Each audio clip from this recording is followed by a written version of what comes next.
have probably heard things like just stay consistent or winners do this, losers do that. And it sounds right. It feels motivational. It even gives you that small push in that moment. But if you pause for a second and really think about it, what does it actually mean? Because most of these lines feel clear only until you try to apply them. And that's where things quietly fall apart. Not in a dramatic way, not in a way where you immediately notice something is wrong. Just in a way where you follow it for a while, feel like you are doing something productive, and then slowly realize nothing actually changed. And somehow you are back at the same point, just with new phrases in your head. That's how most bullshit works. It doesn't come to you as something obviously wrong. It comes as something that feels useful, something that sounds structured, something that gives you a quick sense of clarity without actually giving you real understanding. And your brain accepts it very easily because your brain is not trying to verify everything deeply. It's trying to save effort. It prefers things that feel right instantly over things that take time to process. And that's exactly where weak ideas slip in. Not by being strong, but by being smooth. If you really start paying attention to the kind of content that spreads the most on social media, you will notice a pattern. The ideas that grow fast are usually the ones that reduce complex things into very simple, very bold statements. Not because reality is that simple, but because simplicity is easier to consume, easier to share, and easier to believe. And once you understand this, a lot of things you see daily start looking very different. Take a very common example, something you have definitely seen. Do this 5-minute morning routine and your entire life will change. It sounds powerful, it sounds efficient, it gives you a clear action, and most importantly, it gives you hope that something small can fix something big. And that's exactly why people accept it without thinking twice, because it removes the pressure of dealing with the full problem. It offers a shortcut. But if you slow down for a moment and actually look at it, something doesn't hold. Your life is not built in 5 minutes. It's built from hundreds of habits, decisions, environment, and responses repeated over time. So how can a 5-minute routine suddenly transform everything without any explanation of the process in between? It can't. But your brain doesn't check that in the moment because it's reacting to the idea of ease, not the logic of the claim. This is where you start spotting the pattern. Any idea that promises a massive outcome from a very small input without explaining the layers in between,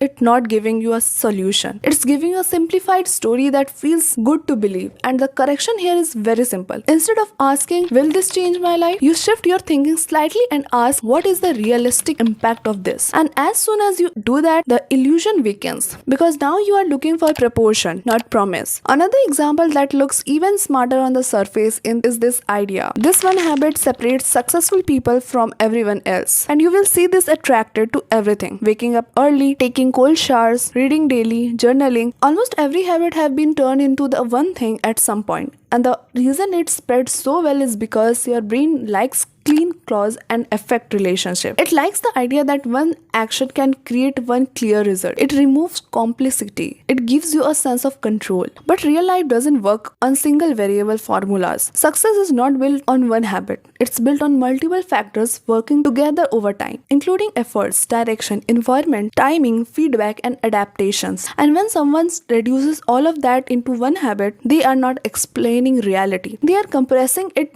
to make it easier to consume. And this is where you catch it. Whenever you hear something framed as the one thing, you pause and ask yourself what else is being ignored here, because something is always being ignored. And once you train your mind to look for what's missing instead of what's presented, you stop getting pulled in by these simplified conclusions, and instead of chasing one habit after another, you start understanding systems, combinations, and patterns, which is where real progress actually comes from. Then there is another type of statement that sounds deep and intellectual but collapses when you examine it. Something like, your mindset is everything. And at first it feels powerful. It feels like you have touched something fundamental. But if you sit with it for a moment, it doesn't guide any real action, because mindset alone doesn't produce result. It influences behavior, but behavior still needs structure, consistency, and direction. And when something uses extreme words like everything, it's usually stretching itself beyond reality to sound stronger than it actually is. This is one of the easiest signals to notice. Extreme language almost always hides exaggerations. Because real things operate in balance, not in extremes. And to correct your thinking here, you don't reject the idea. You resize it. Instead of accepting mindset is everything, you internally translate it to mindset is one important fact. And suddenly the statement becomes realistic instead of misleading. Now there's slightly harsher type of bullshit that people often accept because it sounds like tough truth. Something like, if you are not successful, it's because you are not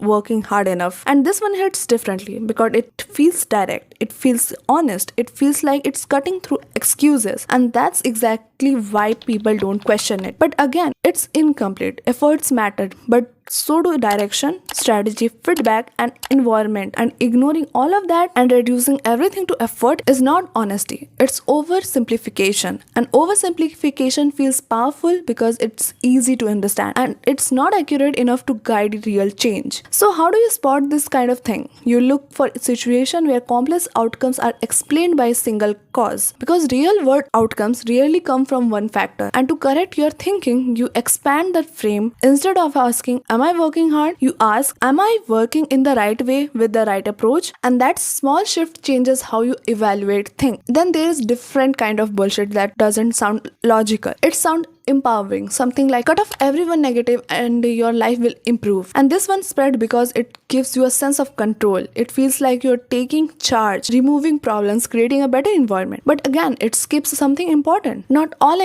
negative input is useless. Sometimes it feedbacks, sometimes it's reality, sometimes it's something you don't want to hear but you need to consider. And if you remove everything that feels uncomfortable, you don't create growth, isolation. This is how you catch it. If something is telling you to eliminate discomfort completely instead of learning how to deal with it, it's probably not strong advice, because growth usually involves some level of friction. And to correct your thinking, you shift from removing everything negative to filtering what is useful and what is noise, because not everything uncomfortable is harmful. If you step back and look at all patterns together, you will notice something very clear. Most bullshit doesn't try to prove itself strongly. It tries to avoid being questioned. It stays simple, it stays smooth, it avoids depth because depth slows people down. And slowing down is exactly what weak ideas cannot survive. And this is where your thinking starts changing, not by becoming more knowledgeable, but by becoming less reactive. Instead of agreeing instantly, you delay your agreement. You even by a few seconds, and in that small pause, your brain starts noticing gaps, exaggerations, missing steps, and unclear connections. This doesn't require extra intelligence. It just requires awareness. Because once you start seeing these patterns, they become hard to ignore. You begin to notice how too often things sound good but don't actually hold up. How often confidence replaces clarity. How often emotions replaces explanation. And slowly something shifts. You stop getting impressed by things that only sounds right. You start looking for things that actually make sense. And that alone filters out a huge amount of noise from your thinking. Because the truth is, the world is full of ideas, advice, and not all of them deserves your attention. But if you don't have a filter, everything starts looking equally valid, and that's where confusion builds. Once you build that filter, things don't become complicated. They become clearer, not because everything improved, but because you stop accepting everything as it is. You start checking even lightly, even briefly, and that small habit changes how you process everything around you. Thank you for being here. At last, you don't need to argue with people. You don't need to prove anything. You just stop absorbing weak ideas. And that quiet shift makes a bigger difference than most people realize. Because thinking smarter is not about knowing more. It's about not believing everything that sounds smart. And once you reach that point, a lot of noise disappears on its own. Not because it stopped existing, but because you stop reacting to it. And what remains is something much more useful. And that is clarity.